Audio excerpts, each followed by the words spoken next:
Shut up and sit down. Welcome to the Big Blue Offensive Podcast with Mike Trainer, Jay Jules, and John Depot.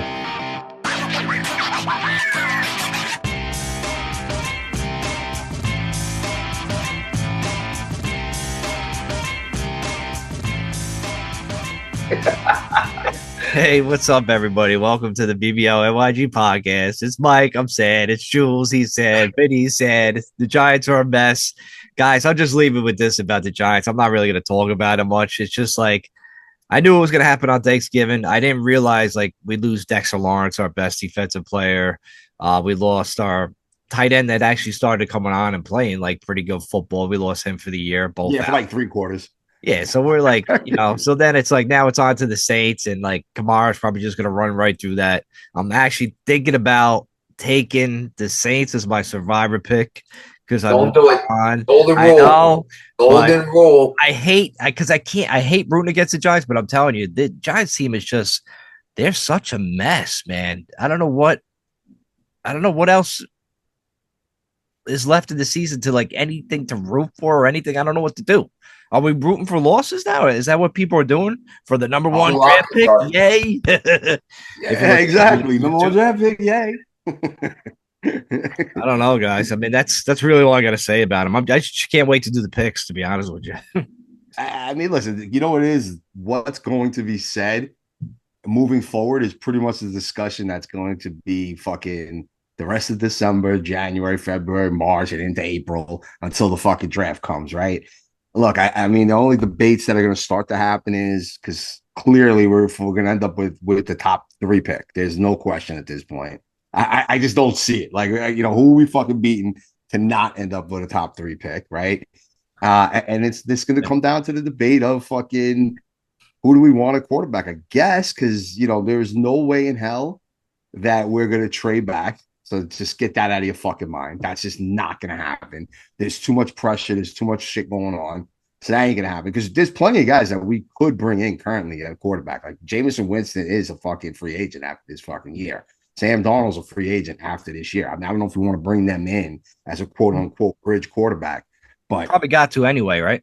Regardless, even if we draft a. Yeah, I mean, because technically, we're going to be stuck with fucking with Tommy DeVito as our backup. So yeah.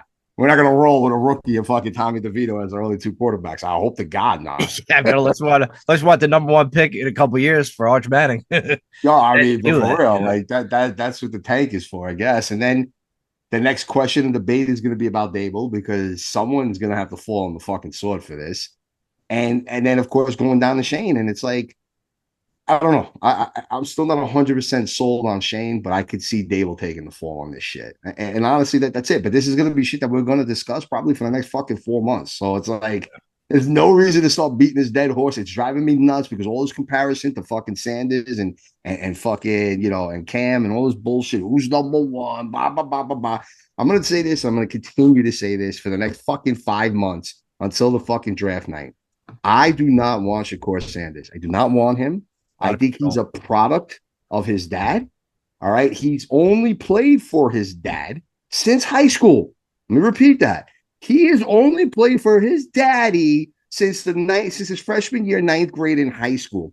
And the dude is already, because of his dad, of course. Now, listen, his dad built him up. The NIL is going fucking through the roof. This kid is a fucking household name because of his father, and it's all good. And I'm not saying that he's not playing. He's playing well. But like him being this number 1 pick and having the money that he's already buying some of his offensive lineman cars in college, it's just too much of that shit that I don't think is right for a team that's either going to be starting all over again from scratch or a team that's been this kind of locker room that's already fallen apart. You don't want to bring a circus to town when the circus is fucking already in pieces. And that's what I think that kid brings. And we'll see what Cam could do. I know Miami kind of got, they got snubbed, I guess, but you know what? You can't go losing to fucking Syracuse with a week to go in the fucking, regular season up in Cuse and get your 3rd loss and then cry and bellyache because fucking Alabama got in and you didn't. Because I don't know if you guys heard about that, but the Miami coach was fucking bellyaching about that shit. Yeah, of course. So I don't know, dude. Like that's it. Like I said, there's not much that we're gonna say that we're not going to continuously say from now until fucking April. All right. I think the Giants are a total dumpster fire. I didn't watch intently on Thursday against the Cowgirls, but it was on, because I have to watch it and I have to be miserable while I hosted family and friends for a nice meal. But, putting the Giants on Thanksgiving, making it a divisional game is shame on the NFL for that, but just saying. Um, They couldn't I think flex. there is, as much as I don't want to watch, and I don't have the answers for this team right now because I don't know where they go. What they put themselves in a really poor position. Like you needed a quarterback, and this class is just really not it. And now, like everybody knows you're gonna go for a quarterback. You're at the top of the draft. Like it really, like this is the thing that I hate about the Giants. Their timing is off. You know what I mean? The year they should have drafted a quarterback in 18, they grabbed Barkley. The year that they were a year late, and then they grabbed Daniel Jones at 6, they overdrafted him. Whatever. I say all this stuff all the time because it just aggravated me then, and it's going to aggravate me now because I know it's coming. And Shador, I agree. Shador is not the answer. Cam Ward is not the answer. They're comparing him to Charlie Ward, the New York Knicks point guard. Well, I know he played football. Did he win a Heisman? Did he win a Heisman, Charlie Ward? Ward. Oh, that's a good one. I gotta fucking look that up to see if Charlie Ward won back in the day. I'm Because I pretty know sure he he was did. super hyped. I know, especially when they had upset Notre Dame that season, and like that was like his claim to fame. And Florida State was rolling that year, and it was a lot of back and forth. Oh no, sorry, yeah, but then they ended up losing to Notre Dame. They lost to Notre Dame. That's what it was. They were No, on like they're making comparisons to him. I'm like, I don't know. But whatever. I haven't heard that, but that's insane if they are. So then, He so did my win thing in '93, Vin. yeah.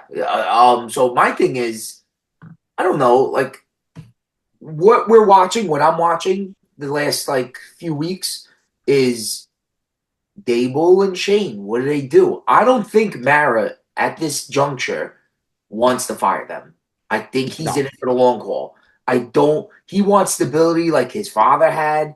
He wants stability like the Steelers had. He's older. He wants stability. He doesn't want a revolving door. Now, uh I think they were fine until the Daniel Jones debacle. What took place with the benching, we were on the bye week. They made him play on the scout safety, and then he was released the next day. I thought that was too much of a circus where I'm out on Dable now. I think Dable's got some good qualities as an offensive coordinator. I think he will still be successful in this league on somebody's staff. But I think as a head coach, I think, what happened with Wink last year, I think, fucking even Wink Martindale had a game against Ohio State.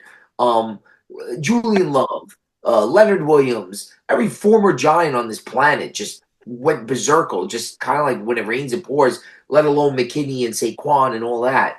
But yeah, I'm gonna rant for a little bit here because I got a lot on my mind. Shane, Let it out. Shane has not proved with a impact first round pick yet. He has not done it. Thibodeau, are we going to pick up his 5th-year option? So wait. I don't Since you know. are going to rant, and I'm all for this, I'm going to have to jump in and ask a couple questions here and there. Then, right? Yeah. So then, like you just mentioned prior, where you were saying that in 2018, that was the year for us to draft a quarterback because outside of Baker Mayfield, we basically had our choice of the field, and Josh Allen and Lamar Jackson were part of I that wanted Darnold. amongst other quarterbacks, right? And it still could be developing into a really good quarterback class, right? So I get what you're saying there. So now let's play devil's advocate here. In that first year where we land Neil and Thibs, who the fuck else were you taking there? It's not like we missed somebody bad where we're like, oh man, we needed a tackle, we needed a pass I rush. agree. And those were the highest rated guys on the board. So here's my question, right? At that point in time, it's kind of hard to say. It's not like, well, we took Barkley and we had all these quarterbacks in that draft and we could have went that route. Who the fuck are you really taking over them in there, right? You could even say that you took the down tackle for fucking Jacksonville with Josh Allen over Daniel Jones, right? So there's always 100%. That sort of comparison, right? But what happens when you're getting these talented players and then they leave the Giants and they go elsewhere and they're Pro Bowlers? Doesn't that fall on the coach at some point? 100%. I mean, look at what Sean Payton's done in Denver within 2 seasons. He's turned them into a playoff contender with a rookie quarterback. You know what I mean? So it's got to fall on the head coach more so than what Shane is doing. I haven't really seen much. I mean, you could bring up the year 2 when we took Wendell and we could have took George Pickens. But to me, George Pickens is a little bit of a trouble. I understand they got him good this year because they're feeding the fucking shit out of the ball to him. Got a But mouth he's on. that guy. If he's not that alpha dude, then you don't have anybody. You know what I mean? And maybe the Giants weren't ready to have an alpha like that in the locker room when they were drafting that year. And they wanted this shiftier, speedier guy. So outside of that, like I'm not really seeing misses with Shane's draft. I'm just seeing guys not develop on the NFL level. And that's kind of full of coaching at some point. So Yeah, that's just to your point there. No, but there was drafts before him that were like Gettleman's drafts, where, like you said, I like what you said there. Jaguars ended up with Josh Allen. Mm-hmm. I wanted Josh Allen so bad. So did I. That was the pick I absolutely wanted. Oakland took the Raiders took they made a bad pick. They picked the Clemson linebacker, I think, and everyone's like, "What are they doing?" And I was like, "Yo, Josh Allen fell to us." You know what I mean? And even the last Gettleman draft where we traded out for Justin Fields. And we could have Micah Parsons, or we should have stayed there and have Rashawn Slater. I would have liked Slater there. We would have never went down the Evan Neal route. We would have never went. But to your point, Jules, Evan Neal showed no indication of being a bust. Evan Neal was a 5-star athlete at Alabama, at high school. Evan Neal is huge. He's coachable. He's versatile. Everybody said Evan Neal will be a beast. He will be awesome. So I don't blame Shane for missing on Evan Neal. It was need. It was value at the pick. It was perfect. Thibodeau, I didn't really like Thibodeau's interviews. I still don't like what he says. Did you guys hear him? He was like, it should be based on merit. What an idiot. It's like this guy. I mean, don't forget, because the stars that are in that draft that we're talking about currently, they all went in the top 4. Cornerbacks. We wanted a corner. We wanted a corner, right? We wanted a corner, and Stingley and Gardner went back to back at 3 and 4. And we thought, oh my God, we got the pass rusher that we fucking wanted. Not to mention Aiden Hutchinson. Hutchinson went before. Yeah, they went before. Trayvon Walker went before. So like we missed out on Drake London. I think Trayvon Walker's not as good. I mean, like Drake London, Garrett Wilson, Chris Olave, they were all in that draft, but we weren't ready to take a fucking receiver in that draft. You know what I mean? And like the only other tackles you have, Ikenawu or whatever his last name is. Yeah, he's not very good. He's not over in Carolina. And yeah, Charles Cross was in Seattle, and he's a starter, but he's not like, it's not like he's a Pro Bowl starter. He's pretty good, though. He's pretty good. He's been okay. But also, again, then it comes down to like possible coaching. And, he's been a little better, right? But listen, we're reaching at this point. There was a few people that might have said Charles Cross over Neal, but you're right. Neal was the dead-on pick. Thibodeau was. People were saying Thibodeau was better than Hutchinson coming out of college. There was that argument. It was back and forth with that. Well, that's always pre-draft talk. That's always. I'm just saying, a part of it too was where Hutchinson was playing in college, and then his proximity to Detroit, and he was a hometown kid, so it was a can't miss for them to bring in a hometown kid that had the same kind of level of talent that Thibodeau did. But Thibodeau was supposed to be a top fucking 2 pick at one point. All right, Jules, jump to the next first rounders. Deonte Banks. What do you say about him? Again, we were drafted on need, and that was so now it would go back to the same horse that we've been beating forever, where we talk about how that fucking playoff year set this franchise back instead of moving forward. And that's exactly what happened. And you know how we have our friend Mike that comes on the show and likes to talk about Washington all the fucking time. And I keep telling him, I'm like, you better be careful, because it's very reminiscent to what happened to the Giants in that same year. You got an easier schedule. You won a couple of lucky games. You're flying high. Everything's good. Everybody's happy. And then year 2 comes into play. And we'll see what happens. I'm not saying Washington is going to go downhill and Jaden Daniels is going to be a bust or anything like that. But you just got to wait and see. But now you don't get that top pick again. I mean, imagine if the Giants would have had a top 10 pick that following season in the 2020. What was he picked? 22? Talk to me about Deonte. Do you think he's a first round bust? Do you think he was worthy of that pick in that spot? Like, we can't pick corners for nothing. Like, we are horrific at picking defensive backs. I mean, the problem with that draft was what I feel happened to us the year prior. Or was it? No, wait, let me just see. No, it was the same year where we were dead set on a receiver or a corner. And they just flew off the board before we got the pick. Because if we were, let's just say we were a little further up in the draft, right? We would have gotten a receiver. We would have gotten a receiver. You know what I mean? Like you would have had opportunities to even get a better corner. I mean, look, don't forget, Washington picked out one corner that everybody's fucking going crazy about, Emmanuel Forbes, and he was supposed to be so much better. And, oh my God, the Giants are so stupid that they don't go out and sign him. And it's like, why do we want to do that? Can't even fucking amount to anything on a team that's fucking in second place right now and challenging for the division. Clearly, there's something off about the guy. He sucks. He's the skinniest person in the NFL. Like, what do you expect from him? So, like, again, it happens. Like, this is what happens with a lot of these drafts. These kids get hyped up to be in these top picks. And let's say you have 4 or 5 corners that are the top guys, and maybe 4 of them go in the first round. It is almost guaranteed that one is going to totally bust. And then maybe one's a stud, especially if he's picked in that top 5, top 10. And then you have a couple other guys that fall into play, and some amount to something. Others just have a decent NFL career, but they don't really turn into a superstar. It happens every year, every single draft. And unfortunately, when you pick in the 20s in the first round, if you're not a loaded team like a Buffalo or Baltimore or Kansas City or all that kind of shit, you can't hide those deficiencies.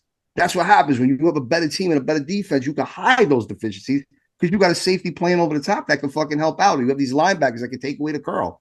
And we don't have that. We just don't have that right now. Let me give you the last one. Passing on a quarterback and drafting Malik Neighbors, which I'm already done with. I know you guys are going to be like, it's early, give him a chance, have a longer league. I mean, come on. Every week his mouth opens, I want to curse out Jules and my trainer. Every week, because you guys are like, oh, he's a kid. He's a kid. Hold up. If we gave Daniel Jones 6 years, and we always said because he never had a receiver, can we give this dude a full season with a quarterback? Daniel Jones kept his mouth shut, was a company man to the end. And you know what, though? I got to say that's why he got 6 years and got paid for it. I got to tell you, though. You know what I mean? Quarterback is different. Quarterback is way different. We know that. Yes. I will say this, though. I kind of liked what Tom Brady said. I kind of liked it. Oh, God. I liked it. I know. He's just saying that for clout, Vin. He just wants to get something stirred up on the air because Romo's kicking his ass. Yeah, but you might be right, trainer. But I like Romo could have beaten you on the field, but off the field, yeah. but when Brady was like, you know what? Like, this team did everything for you. Yeah, did they embarrass you and bench? Like, you deserve to be benched. That's what you do. You ask for their release as soon as it got real tough for you. I don't know. I kind of like that. I kind of like it. I don't know. I don't like that. I don't want to talk about that. Why? Because, what you said before about Malik Neighbors, Bo Nix was right there. I love Bo Nix. I didn't expect You did like him. I didn't expect him to go like that early in the draft. I thought he was like a second round grade. But then once Sean Payton got him, like I was arguing with somebody on Twitter. It's like, I wanted Bo Nix, but we would have ruined him. He wouldn't be Bo Nix lighting it up right now on the Giants. He went to a good offense, a good coach. It's all about coaching. Look who these quarterbacks that are doing great now. They have the best coaching. Caleb wasn't doing so great because they had to fire the head coach because he wasn't really preparing them that well. But look at the other guys. I think it all matters. It matters. That's an interesting one because we're gonna see now that the OC's been fired, the head coach has been fired. It's gonna be interesting to see how Williams finishes out the year. Are you guys okay with what Neighbors said last week? Yeah, I'm fine with that. I don't give a shit. He keeps dropping balls and he's like, just keep throwing me the ball. Just keep throwing me the ball. I love the confidence. Oh my God. You know what I'm saying? I mean, shooters got to shoot, right? That's what I'm saying. I don't know. I never missed playing basketball, so I wouldn't know how it feels. There's been a few of these guys that have had some drop issues. Look, when you have to catch a ball from 3 different fucking quarterbacks, it does fucking get a little challenging as a rookie. So you're dealing with this transition from being from the NFL. You've literally in a calendar year now have 4 different quarterbacks throw you the football. You're making a lot of excuses there, Jules. He's trying to catch ducks, Vin. He's trying to catch ducks. Then how do you explain the explosion onto the scene to start the season? He gets a little minor injury, and then all this shit starts falling apart, and he kind of fades out. Right. How do you explain the beginning part of the season then? He was I recall 2 fourth quarter drops and cost us 2 games. I recall those in that explosion in the beginning of the season. All right, but you're also talking about week 2 of this guy's fucking NFL debut and career. He had a fucking drop. Okay, he had one drop. I give it to him. Listen, wait. You don't think fucking receivers drop the ball all the fucking time? No, I'm talking about short-handed guys. Jules, I wouldn't care that much, and I'd be more. CeeDee Lamb dropped a few over the weekend. I would be more on Malik Neighbors' side and would not care as much and be more sympathetic. If he kept his mouth shut. if he kept his fucking mouth shut. All right, but here's the other thing too, man. Here's the other thing, right? So. Some guys are like Eli Manning that lead by example. Hell yeah. Okay. That's what I like. And they get on the field, and even Tom Brady, because Brady was very vocal on the sidelines or in the huddle, but we never really saw that. He would come out, he'd say the right things when he was interviewed. But outside of that, you didn't really see, you saw him get more fired up as his career progressed. In the very early years of Tom Brady, you didn't see that. It was hidden. As he became Tom Brady and they had a couple of Super Bowls backing him up, that's when he became more vocal. That's when he was smashing the iPads on the fucking sidelines and doing all that kind of shit because he was fucking Tom Brady, right? Where I'm going with this is now, one of the things that you've been seeing a lot of people complaining about with the Giants is that we get rid of all our leaders and there's no more leaders and He isn't the type of kid that's coming out of college, especially in this day and age, with the NIL and all that other bullshit. The leading by example thing is not going to be done by certain players. Certain players are going to lead by vocalness. They're going to be vocal all the fucking time. They're going to talk and they're going to talk and they're going to talk, right? And as long as they can back up that talk, we're good. So I'm giving him a benefit of the doubt that he can still back it up. Once he can't back that shit up, he either needs to get quiet and become humble, or he needs to get the fuck out. That's how it's going to be with him. You know what I mean? I don't want no belly aching and no more old Bell 2.0 bullshit. But that's where he's putting himself. So he might be trying to put that C on his chest for next year. I was done with Odell Beckham because he was nasty his first 3 years. Yes, he was. You know, I was done with Odell when me and Frank went down to Lambeau. He had the stupid shirts off in the pregame, and he dropped balls right literally in his hands. In a game, in a playoff game, we were excited that year. Everybody was calling us, fake playoff team. We were on the road. And since then, I was like, I don't care what he says or what he does. He's fucking dead to me because Eli put that ball right in his hands and he numerous dropped times. Oh my God. That touchdown, that one that he had a clear touchdown. Nobody was around him. That one I couldn't believe he dropped. Oh, so I thought I was watching like something else. I don't know what I thought I was watching. He was more wrapped up on the outside noise. That's what he was. He let all the other shit get to him. It's ridiculous. To start him. And also, listen, I get it. So that does resonate still with a lot of us Giants fans. And I get that there is some shadowing of him being that same way in Neighbors. But it can also be a young guy that's never really been in this big of a spotlight in New York, trying to step up and be the leader of that team. People were trying to keep him quiet for a little bit and saying that rookies shouldn't talk and rookies shouldn't do this and rookies shouldn't do that. But then he looks and he sees other rookies talking shit and other rookies stepping up and saying things like Jaden Daniels and Williams. And I understand they're quarterbacks, but he's seeing that going on.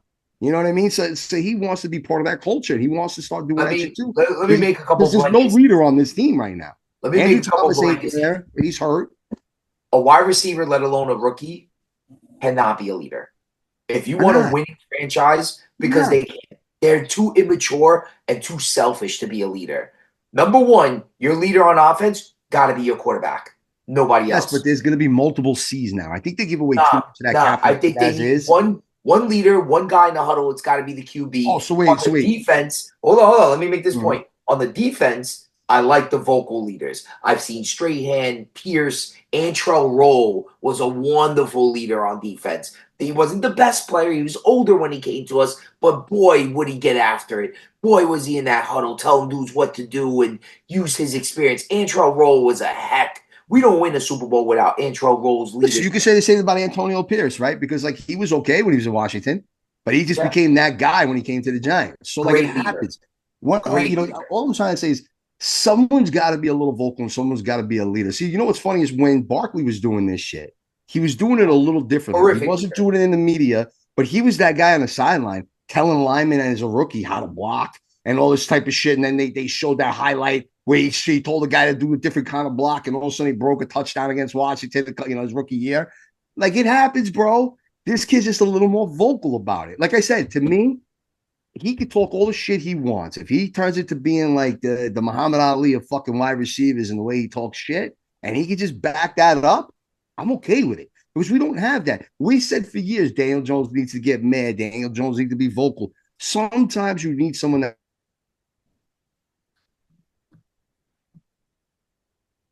Jules plays year in and year Yeah, out, and there's no Good fire stuff. and no emotion, and no one's getting upset, no one cares, and no one's like gives a shit when someone gets a big hit or drops a big play. You need someone. You need fucking someone. We don't have anyone. We haven't had anyone for years. Andrew Thomas might be a good leader with the line, but you don't ever see him really getting at it. You know what I mean? And we'll always have him at least for the next few years. That if Neighbors gets that out of control, he could always fucking check his ass because he could definitely beat him up. That's for sure. I don't think anybody's checking him. I don't think a receiver should be a leader of an offense. Period. Why not? Because they're not in a leadership position. Well, then you know what needs to happen? A quarterback position is inherently dependent on what the quarterback does. So you can't be a leader. You know what I mean? How's that possible? You still got to run the routes. You got to catch the passes. You got to get open. You got to get the ball. The ball's got to be thrown to you. And if you're paying attention to fucking to college this year, Travis Hunter is up for fucking Heisman. I get it. He plays defense too, and he's got 4 picks and all this other shit and 30 tackles and whatever the fuck it is. But like he's a receiver too, and he's vocal as fuck on that fucking Colorado team. They do might win the championship, win the Heisman just because of that.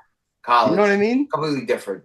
It is and it's not. Like what I'm trying to say is until Joe Burrow comes here, right? And what I mean by this is that Jamar Chase would be fucking running that offense if Burrow wasn't there. You understand? Like he's vocal as fuck, and the only person that keeps him in check is the guy that feeds him the ball. So until he gets a guy that feeds him the ball, he's gonna be this vocal guy, and I don't blame him. He's tired of catching passes from Tommy DeVito and this fucking jerk and Locke and fucking whoever else is throwing on the football. You know what I mean? 2 minutes and has proven nothing.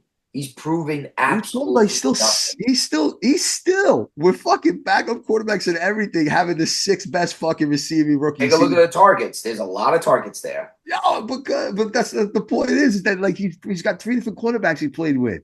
3. Like, come on, dude. Like, let the guy settle in and actually, look, you know how they always say when a quarterback comes in, just got to get that rhythm going, and he's got to get that rhythm with that receiver, and they got to get that timing down and the back shoulder and all that shit. That's what he needs. He doesn't have it. So he's another guy who's frustrated. He's seeing some of his ex-teammates having a lot of success in the NFL. He's frustrated because they started out and it looked good and looked very promising, and everything went downhill. Now there's no more leaders on the field because they're all either hurt or gone. All right. And now it's a new generation that's going to have to step up and be the next guys on this team. And that's it. So you would be more comfortable with whoever. Let's just say we draft fucking Shedeur Sanders and he comes in, and all of a sudden you'd rather just slap a C on his fucking chest and let him be the vocal leader and let him come. I would like to see what he does in training camp and what he does in the locker room. I wouldn't give it to him automatically, but yes, I think a quarterback should be the captain of your offense. 100%. To me, I was disgusted by the fact that I saw a C on fucking Williams' fucking chest. You got to play a fucking season before you're a captain, bro. Like, stop. You got to play a season. Show that you were made for the NFL. You play 17 games, maybe the playoffs, and you led your team. Then you deserve that C. Earn the fucking thing. You come in, you have a decent training camp, and also they're slapping a C on your fucking chest. Like, that's pointless, man. And they haven't done that with this kid yet. And that's what I'm trying to say. Like, for me, he's definitely getting a pass this year just because of all the bullshit. If this kind of talk continues, let's say we're in fucking 2025, 2 weeks in, Giants start off 0-2, whoever the fuck the quarterback and coach is and GM, and he's still becoming vocal like this and just going on and on and on, and he don't have a C, and it's just like pointless rants, yeah, then we got a real fucking issue. But I at least let it get there. I want an honest answer. Does Malik Neighbors' comments make the losing worse? No. No? No. I think it makes it a lot worse. I think it makes it. I don't think it can get any worse than this, Jules. I don't blame Malik Neighbors at all because, over the last few weeks, like Jules said, he was hot in the beginning of the year, but once we don't, start losing time to throw the ball and time for plays to develop, you lose him on the deep end. He's not be able to make that 2-step move and then go deep. He's catching like these out routes, quick slants because we have no time to throw the ball. So I do feel bad for him. I think he would be lighting it up if he was in a legit offense. But look at our offense; it's trash. We average like 11 points a game. I can't blame the kid. I just can't do it. I can't do it. Not yet. Maybe down the road. Yeah. Let me make one last point. So, as you all saw, Trevor Lawrence got concussed.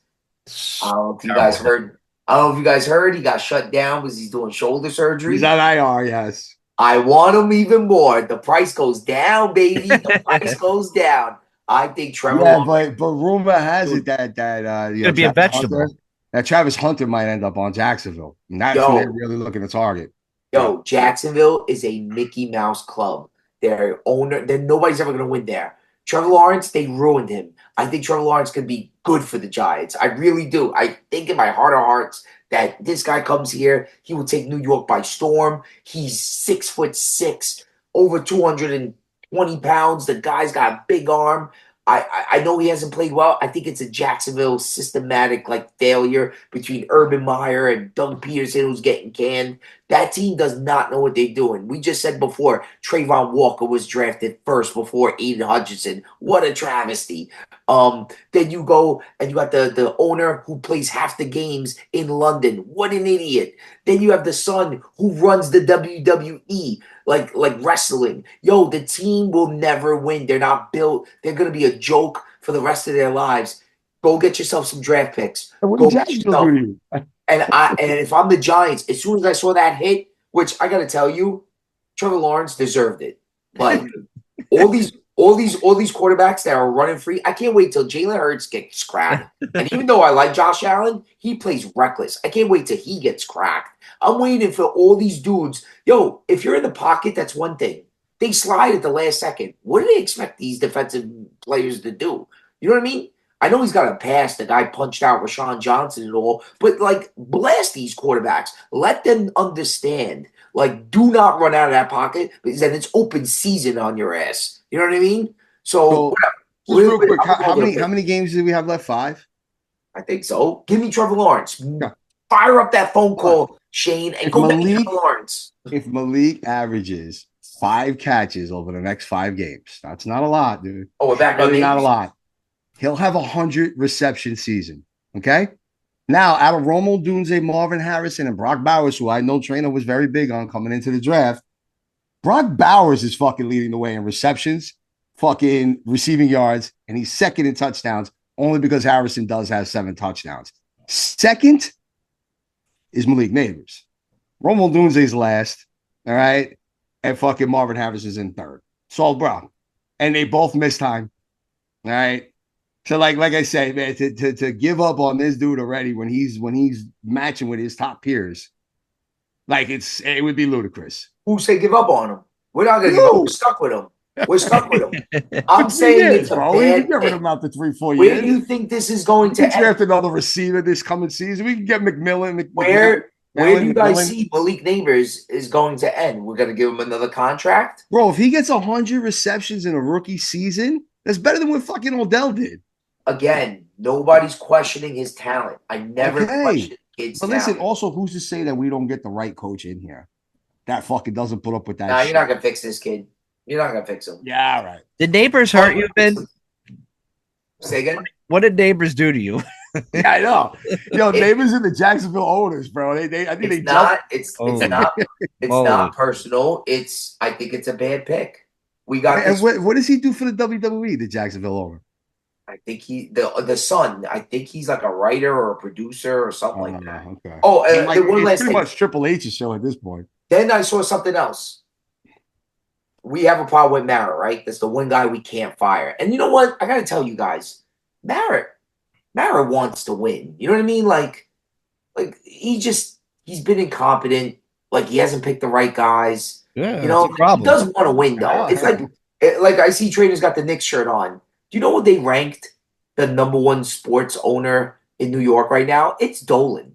You know what I mean? Dolan's got so much crap that have fucking been in the playoffs the last couple of years. Well, that's when you start winning, people start liking you. He finally got the right president, Leon Rose. Finally. Yeah. How many years did it take? It took forever. I mean, whatever. He's ranked number 1 now. 20 years. It's been close to 30, 40 years at this point. He's ranked way above. How many Stanley Cups and NBA championships have they won? But you know what? It's a little too long. You know what? Dolan is ranked higher than Steve Cohen, who is well liked by the Mets fans, and he's higher than Hal Steinbrenner. You know what I mean? So yeah. So you say that in New York. Out of New York. Yeah, that's what last year did. With the Rangers and the Knicks. Come on. Yeah, no, absolutely. So now Dolan, people are turning the leaf on Dolan.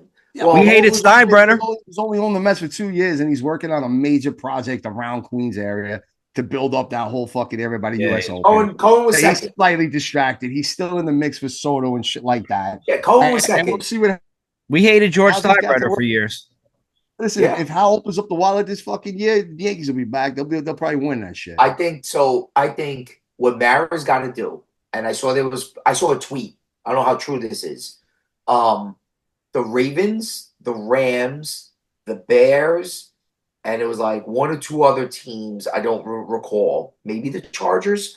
Their ownership hired a particular like president of operations that just deals with, I guess, hiring the GM and the coaching and gets all the staffing in the front office. And the owner kind of takes himself completely out of football operations. Now, Mara wants to be in the mix because Mara loves it. Like, Tish is the money guy, but Mara's like the face because he loves to be a part of it. That's what Mara needs to do.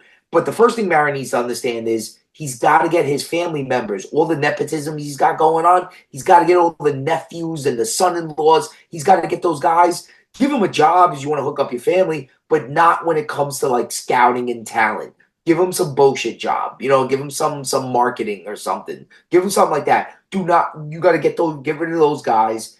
And like Mara, every time a microphone, like I say to Malik Neighbors, every time a microphone's in front of your face, don't say anything. Do what Derek Jeter did for 20 years. You say nothing. I have no comment. We'll see. I don't know what I'm going to do, and do nothing. Shrug your shoulders like Jordan did in the finals. I don't know, and keep it moving because Mara's just built a bad name for not just himself, but for his family.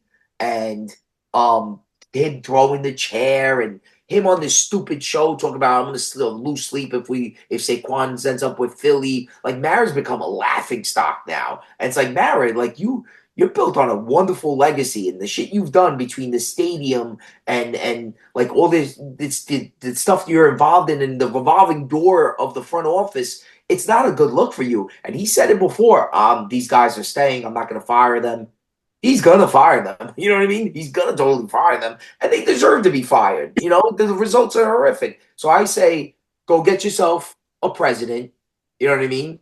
And maybe that's our way to clean up Mara, clean up the institutional problems we have in the front office. I like and then it. maybe take it from there. What do you guys think? I don't know. Listen, I like Bill Belichick to be the president of the Giants and then go from there. But would Mara actually give up the control? Because you got to understand. Well, that's the whole point. That's the point. Yeah, he's got to do it.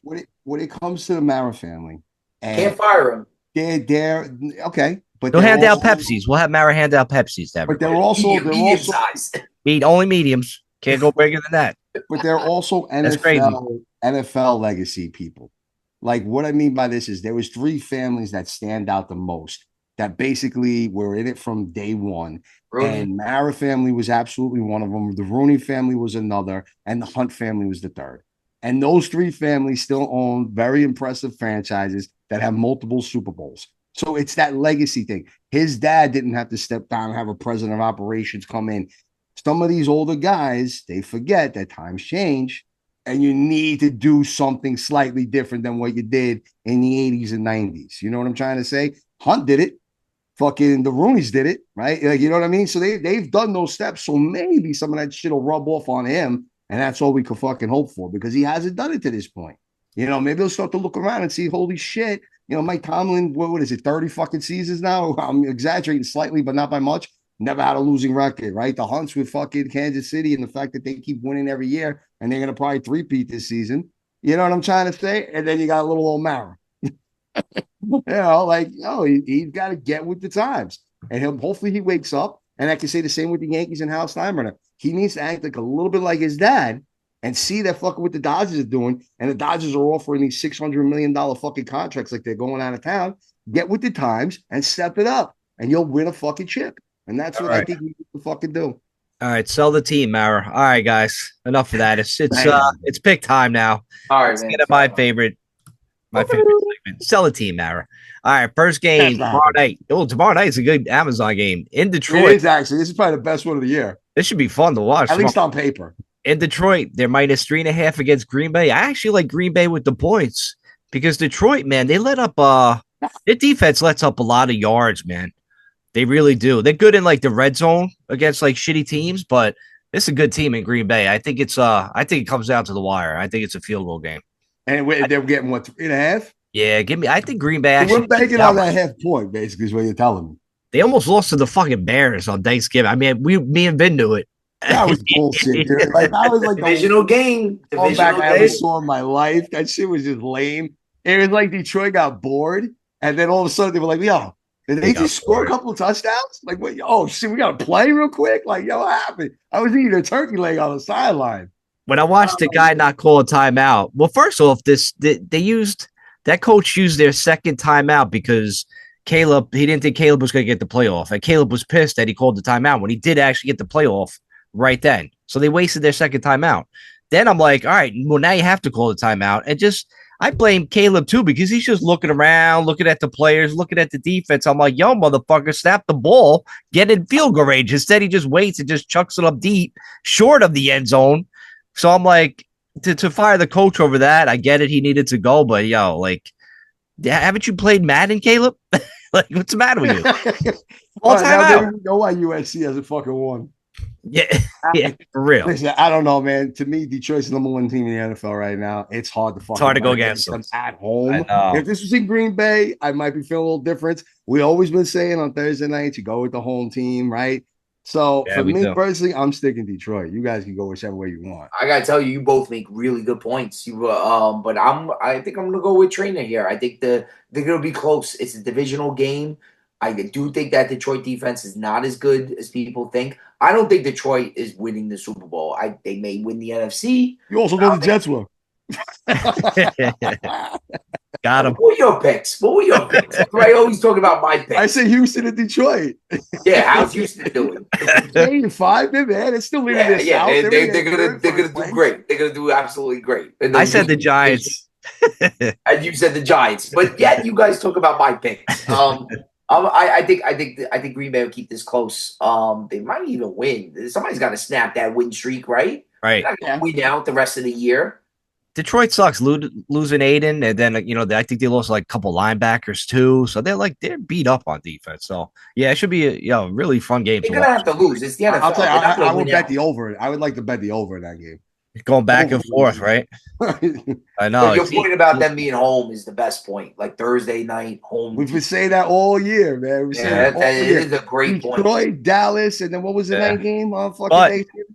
But they both have the same amount of time off because they both played last Thursday on Thanksgiving. They did, though. Right. So that is a good factor there. Good point. So right. So it does turn it, and it's a dome, so there's no weather conditions that need to be involved either. Right. It's not like a 4-day got to go play on Thursday. Yeah, give me Green Bay the points. If you really want to start bouncing the ball on the court to see which way it goes, I'm gonna have to say that fucking how does Jordan Love play in the dome? We don't really know much. He's only played a few games.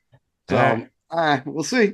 Yeah, should be fun. All right, next game. Oh, I like this one. In Minnesota. Minnesota's minus 4.5 against Atlanta. Give me hot Atlanta.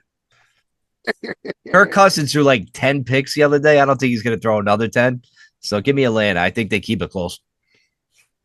Two dome team. Oh, no, it's not even. Well, yeah, I mean, they're on a bad losing streak right now. That's the problem with the Falcons. I mean, look, they lost to the Broncos. They lost to the Chargers.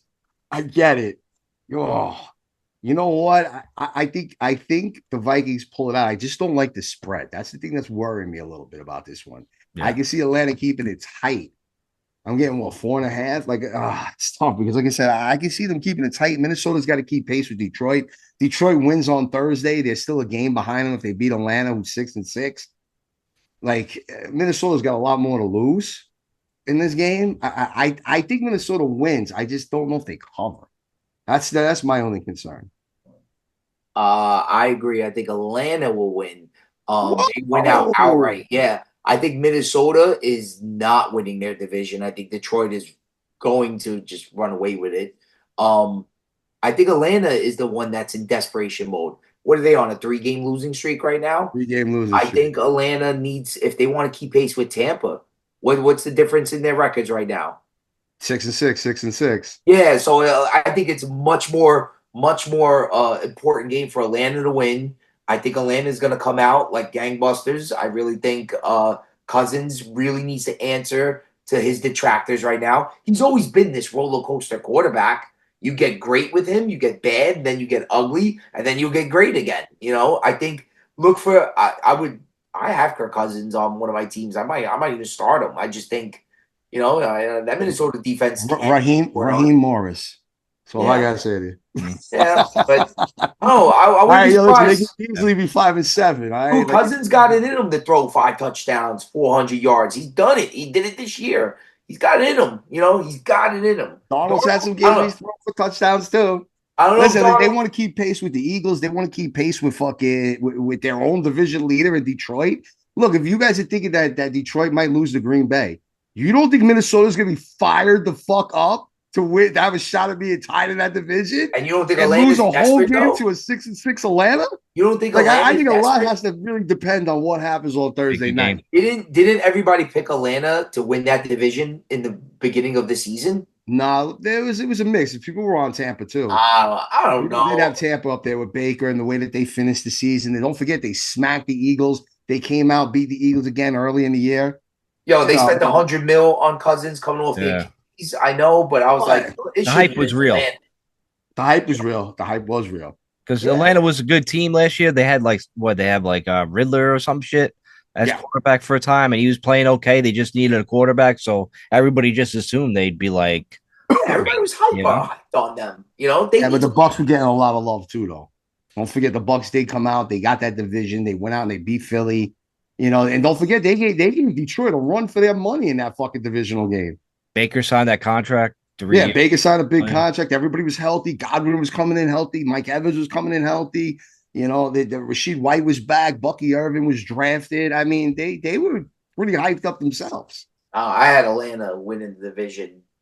Maybe Tampa would get in as a wild card. They still could. Yeah. I mean, the Saints are technically only 2 games behind at 4-8, but we'll get to them in a bit. We all like Atlanta, so take Atlanta. All right, next game. Saints, they're -4.5 against the Giants.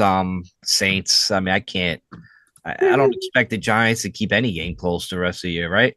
Yeah, I'm pretty sure I'm gonna get my phone blown up by like these fucking gambling sites being like, "This short bastard, you can't just put everything you got on it." Is gonna be fucking the Saints. So, yeah, I'm gonna go with the trifecta here. Sorry, Giants. Yeah, Giants. I mean. Who's even playing? Like, do we even know who fucking think? We might not even have tackles.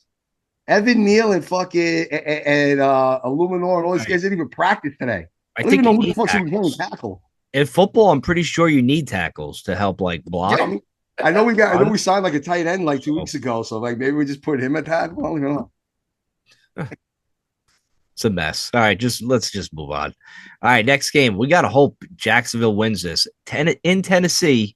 Tennessee's favored by 3.5 against Jacksonville. We're all rooting for Jacksonville to get a W, right? Mac Jones beat Tennessee, man. Let's go. Mac Jones isn't bad. Beat them. Beat Tennessee. Tennessee's not that great. It's not going to happen, bro. Probably not. Bro, they've been atrocious. Like, it's been so bad in Jacksonville. Like if you want to talk about bad teams, Giants, Jacksonville, fucking Jets. I just can't. They're playing a shit team, too, though. Like, I could see, like, last week you were saying how Tennessee's been playing pretty good. They were putting on some defense. I kind of like them. Look what happened. I kind of like them. They'll probably hang with the Commanders. I was wrong about that one. Even though I had Washington as my survivor pick, you got the one thing right where you were saying it the whole time. They did they beat the Texans. You know what I mean? But like that's kind of it. Yeah, they're a shit team too, but Jacksonville. I don't know who to. I wouldn't bet this game. No, what's the points? What's the points on this? 3.5.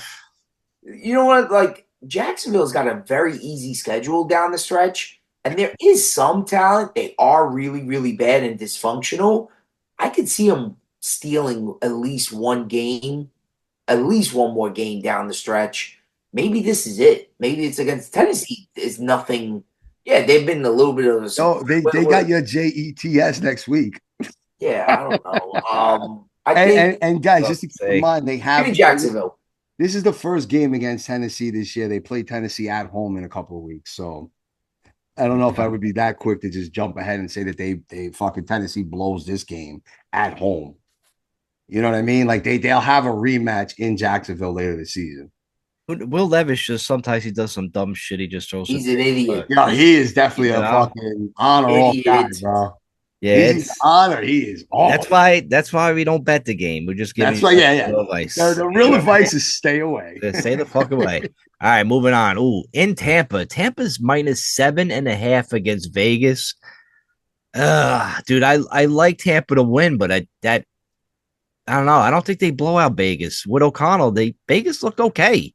They moved the ball pretty well. They played good defense against Kansas City. The last time they played, they had an extra few days off. Tampa Bay's like a little hurt. I think Bucky Irvin's a little banged up with his hip. He didn't practice today. Give me Vegas getting the 7.5. Yeah, okay. The last time the Raiders have won was September 29th. Jesus. All right, so I don't know how good a play that really is. Okay, I could take Tampa by surviving. They almost upset their rivals in the Kansas City Chiefs that we were all rooting to see that as any other kind of thing. Outside of that, it was the Chiefs again that they lost by 7 the first time they met, and they lost to the Rams, who I'm pretty sure didn't have Puka Nacua, and they lost by 5. Other than that, they've been blown out all fucking year long. There is nothing telling me that the Raiders are going to keep this fucking close the whole game. I think the Bucks blow the door off the fucking hinges on the fucking second half because they're 6-6. If Atlanta's fucking winning and pulling off the upset of Minnesota, there's no way that the Bucks are going to fucking struggle at home to the fucking Raiders. It's a good point. Everything you just said, Jules, you're absolutely correct. It's still the NFL in 2024 where parity reigns supreme, and the Raiders can give you one of these crazy performances out of nowhere with this kid O'Connell or whatever, and they go and they fucking win the game with I think I agree. I think the line is way too much. I think if Tampa's gonna win, they're gonna win close because I had Tampa last week. I don't know if you guys saw that game. Yeah, it was great. In the Survivor, my heart dropped when Thielen scored that touchdown, and then Chuba Hubbard ended up fumbling the ball in overtime. I cried, tears of joy. I continue in my Survivor. Hopefully, I win the big pot. There's 3 guys left, and nobody wants to. Everybody else survived. Everybody else survived. The other guy that doesn't want to split. The other 2 picks. Who did Sammy take? He took the Chiefs, and he almost lost that on Black Friday. Yeah. Oh my god! Oh my god! And then the other guy play, by the way, guys, just have to say what a bullshit play, right? Because that illegal formation, the little fuck they ended up calling, is a stoppage of play. Such bullshit. And a 5-yard penalty. It is not, the play continues and the Chiefs absolutely took the fucking fumble and got the ball. So, you know what? They retained possession and, take it in, you guys win. Like, what? It's unbelievable what Kansas City gets. How that game ended was like a travesty. I was like, it wasn't even necessary. It wasn't even necessary. No, that kid was cutting them up like Swiss cheese, that defense. Just making crisp passes. It was down to like 14 seconds. It was like 3rd or 4th down. It was a beautiful drive. A beautiful drive. I'm like, yo, the Chiefs about to lose. Sammy about to be out. And nope, could not happen. It was wrong. Like, I'm guaranteed 50%. And just out of curiosity, who picked? What was the other pick? Denver Monday night. Monday night. Yeah, that's who I had. We were loving that one. I'm actually leaning towards taking Tampa Bay this week as my survivor pick, but Raiders, man, they do scare me. All right, we're taking the Raiders with the points. Moving on in Pittsburgh. Pittsburgh's -6.5 against Cleveland.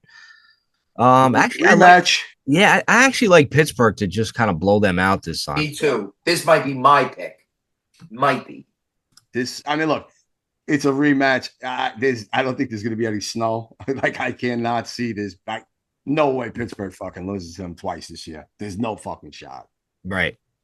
Yeah, they all. You know what I mean? Like they already pulled out that game in Cleveland. They're in Pittsburgh this time, so. Listen, I'll give it. Listen, Winston's been playing very good ball. I'll give it to him. He does a lot of picks, though. So, he's a mess. He's a gunslinger, dude. He's the old-fashioned gunslinger. Yeah. You guys remember so many of those guys throughout the years. Look, he can whip the ball, bro. That dude could throw. But the year before Brady got there, he threw like 35 touchdowns and 35 picks. Do you guys remember that? It was like crazy. It was like the first 30, like it was fucking baseball. He had 30 home runs and stole 30 bases or something. Crab's legs don't give a fuck. All right, moving on. Next game in Philly. Philly's -12.5 against Carolina. I know Carolina's been keeping like a lot of close games recently, but I don't think they do that in Philadelphia. I think Philadelphia blows them out.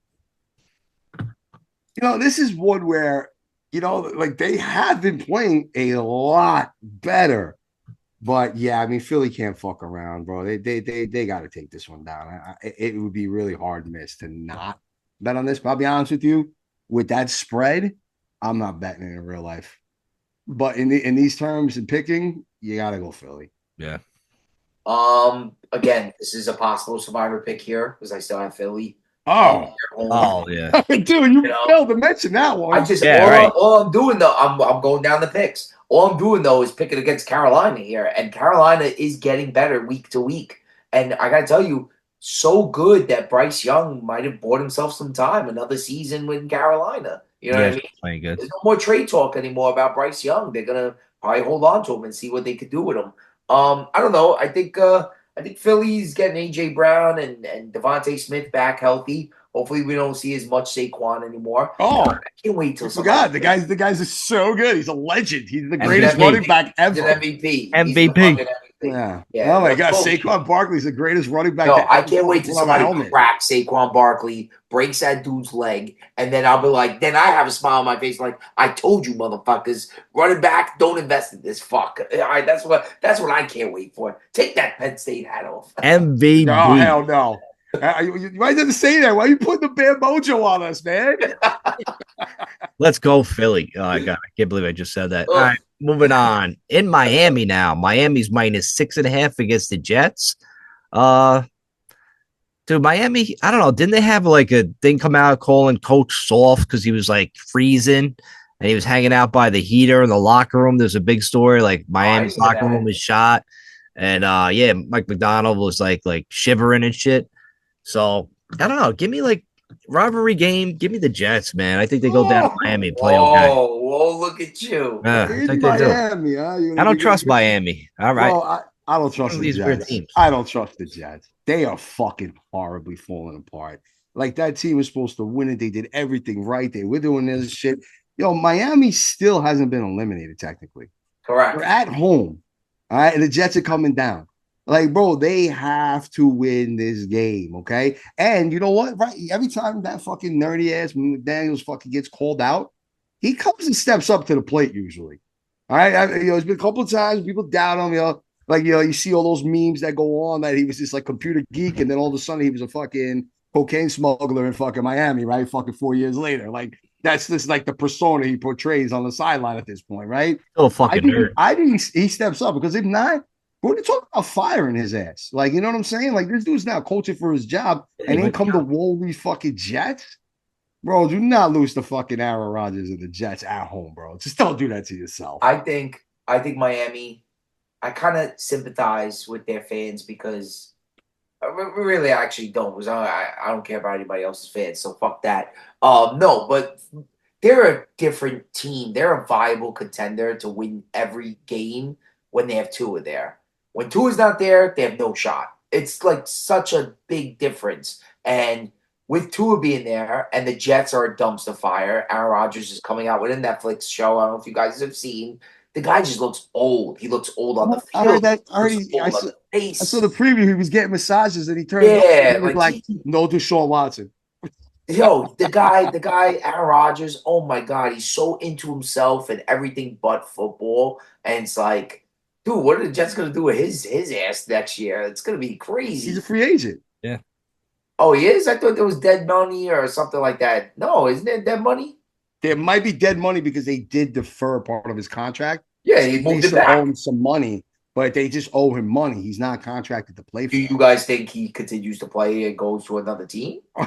Yeah, I think he wants. At this point in the season, he still wants to play in the NFL. Yo, a lot could change in the next month and a half. Yo, he's mirroring exactly Brett Favre. Watch this dude go to Minnesota and end up taking him to the Donald bounces and fucking Jones becomes his backup. Dude, it's amazing. It's unbelievable. Oh no, they got JJ McCarthy coming out, so he'll be back. Give me JJ will be his backup and whatever. Give me Miami all day. I think Miami is in the mix for the wild card, and they're a good team. Like the defense has still got some holes, but not bad. It's got some good players. I feel like Miami, like people were high on them. Tyreek is just waiting to unload.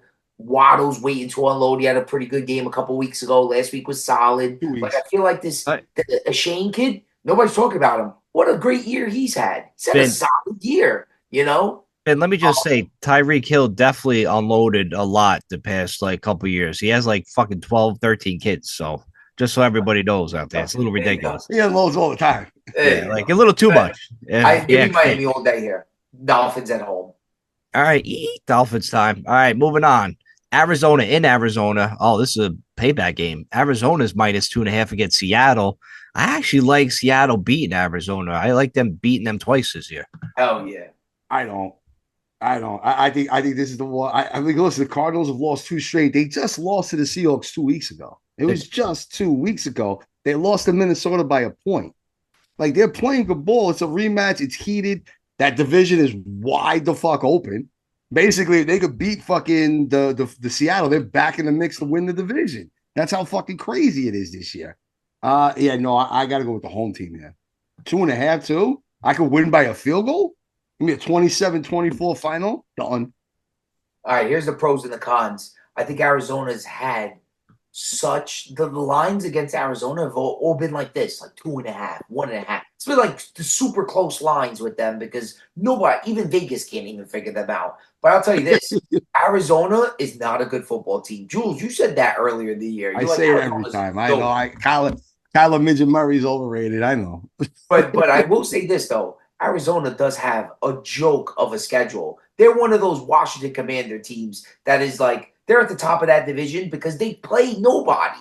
You know what I mean? It's like unbelievable how the NFL. Their fans on a down year. Fucking, yeah. You know what I mean? So like the Rams were hurt all year. I think Seattle sweeps a lot of shit that broke their way. I think Seattle sweeps them. I think Seattle is in the mix. Seattle's like Miami in the NFC. They're a team you should not forget about. Coaching wise, they've done okay. Defense is, they got a decent coach. Yeah, and Geno Smith is another one. Like, he's a gunslinger. Geno's got a big arm. He's got a big arm. He always had a big arm even in college. He does make his mistakes. He does make his share of mistakes. Yeah. Well, listen, like those guys like Winston and Smith, those guys, that's what they do. They're going to take chances. They're going to try to fit the ball in with a defender there. You know, like that's how they play. They're not high IQ quarterbacks. They're not smart. You know what I mean? They're aggressive. You can't say, I don't know if it's reading the field. It's an aggressive read. You know, like I said, they try to pin things into certain corners. They put balls where they shouldn't be. They, you know, like you always hear like the announcers say, "Oh, he put that ball only where his receiver could catch it." They don't do a lot of that. You know what I'm saying? They're like 50-50 on those type of balls. They're not precise in that way. Yeah. But they could sling the rock, like you said. Oh yeah, they did. Geno definitely throw it, dude. You know, what I mean? Definitely has an arm. But I think Seattle's healthy all day. Seattle all day. Now you guys might have swung me there. All right, so here we go. Moving on. Ooh, Buffalo. They got to go to L.A. Buffalo's -4.5 against the Rams. Rams have been inconsistent all year. I'm not going to take them. I love Buffalo. Give me the Bills. They're rolling right now. The way they're playing ball right now, they are on fire. They're hungry for that fucking number 1 seed. Yeah, and like you said, the Rams have been too inconsistent. Plus, I think the Bills defense is that much better than the Rams defense, and that's the real difference maker in that game. I believe now it's something that we're in the neighborhood of like 12 consecutive turnovers that defense has. There's something up there. That might be like around the number. Yeah, I mean, Bills all day. Are the Rams in the wild card hunt or anything? They can win their division. Right there, yeah. They can win their division. What the line is? The line is 4.5? Yeah. Like, just like Detroit, I'm like, Buffalo's got to lose sooner or later. But there's a big game coming up, but I think it's next week. It's going to be Buffalo versus Detroit. So someone's losing that one. I don't think they're going to finish in a tie. They could. Yeah, they could. I'll tell you the truth. That would be fucking amazing if that happened. I'm just going to put that out there. Give me the put that in the universe. Give me the points. Give me the points. I think Buffalo still pulls it out, but it'll be a lot closer. They're going across the country. Rams' home field is pretty loud, and they're all healthy. You know, Bills Mafia is going to travel, then, so it'll be like a home team. I would guarantee you somewhere in the neighborhood of like 45% of that stadium will be filled with Bills fans. Right. All the fans will defrost for the past couple days. Especially that SoFi LA fucking bullshit where half of it's fucking celebrities anyway. Yeah. I can tell you that Rams defense is pretty good. Young defense is not bad. They are It's not pretty good. bad. They're decent. If anybody's pulling an upset, it's that Rams team. That Rams Listen, team, and they're very well coached. And yeah. so, Like you I know, would I not. get it. I don't I get know. it. I don't think they get rolled. You know what No, I mean? I'm not saying. Listen, I'm not saying. Not once have I said they're going to win by 15, 20. You know, whatever. Yeah, no. Like that. This is the But same I Rams. see them winning by 7, Line 37, 30 final, I think a field goal or 27-20. Like, yeah. Maybe. We'll see. All right, moving on. In San Fran, devastated by injuries, man. They lost both their running backs. Now they're on to their third. They're minus 3.5 against the Bears. I actually think the Bears go in there and get a win, man. San Fran don't look right. No shot. No? You know, I'm gonna piggyback on what Vinny's was saying all year. Yeah, just when you think they're down and out, they're gonna fucking muster up a win this week, and they're gonna be right back in the conversation. I don't think so. Sitting at 6-7, a game out or two out of their fucking divisional game with some divisional games left. Yeah, they're gonna pull this out. With Guerrero fine, they'll start using a little more Debo. You know, they'll what's that guy? Wide check or whatever fucking their fullback is. They'll mix him in there. Yeah, it's no Christian McCaffrey, but then they also, I feel sometimes, especially with Ayuk being out, they become too one-dimensional when McCaffrey's in there. They forgot all about fucking Kittle in that slow game against Buffalo. I don't know what the fuck happened to Kittle. He said it. Disappeared. Did you hear what he said? What did he say? He said something to the effect like he was like, I don't know who's calling the play where I don't get the ball. He's like, I don't control anything. Like Kittle was pissed. I think they're gonna pull this one out. I'm telling Chicago, bro. Chicago just fired their head coach. You know what I mean? Like, yo, they're gonna go into San Francisco and fucking pull out a win. I think that's why the spread's so low. It's 3.5. It's so low because because of the injuries. But you're still talking about a San Fran team that's extremely well coached, and they're fucking fighting, and they could still with a win. They could literally compete for their division still, which gets them into the fucking playoffs. They have games left against the Rams and the Cardinals. All right, that's Dolphins and the Lions, but we'll see how that turns out. But they literally have 3 fucking games left against the 2 being against the Rams and the Cardinals, who we just mentioned at 6-6 are fighting for their division. They're right in the fucking mix of everything. You don't lose to a Chicago team that fired their offensive coordinator a couple weeks ago and just fired their head coach. Like this intern bullshit thing, like doesn't happen. It doesn't fucking grow on trees all the fucking time. Yeah, this is a very tough game to pick because you got 2 teams, you know, in disarray. One is they just fired their coach. The other one is just took a McCaffrey injury. McCaffrey hasn't been there all year though. You know what I mean? So it's like they've been struggling, you know, but whatever. With the run blocking, Trent Williams is still there, Debo's still there, Kittle's still there. Purdy, as soon as he gets his shoulder right, you know, I'm with Jules. I think San Fran is when the going gets tough, the NFL parity will win out, and everybody's gonna be off on San Fran. No, they're gonna come in, they're gonna fucking win this game. They're gonna win at home. We'll see, fellas. We will see. They also were my NFC pick. They were my Super Bowl pick. Yeah, I thought they were going to be champs. Me too. All right. Remember I said at the beginning of the year they're going to start off the year like 10-0. Yeah, then they lost every game after. I'm the fucking jigs. All right, moving on. Oh, this should be a good game. In Kansas City, they're minus 3.5 against the Chargers. I love the way the Chargers play ball, man. Give me the Chargers all day. I've been loving the way they play. I'm all with this hardball shit. Herbert's starting to look like fucking Herbert again. That kid, Lad McConkey, looks like a stud. They're going to go into Kansas City and win. Wait, flag on the field. Oh, Kansas City gets the ball. Wait. You're like the Oracle from the Matrix right now. Yeah, that was awesome what you just did.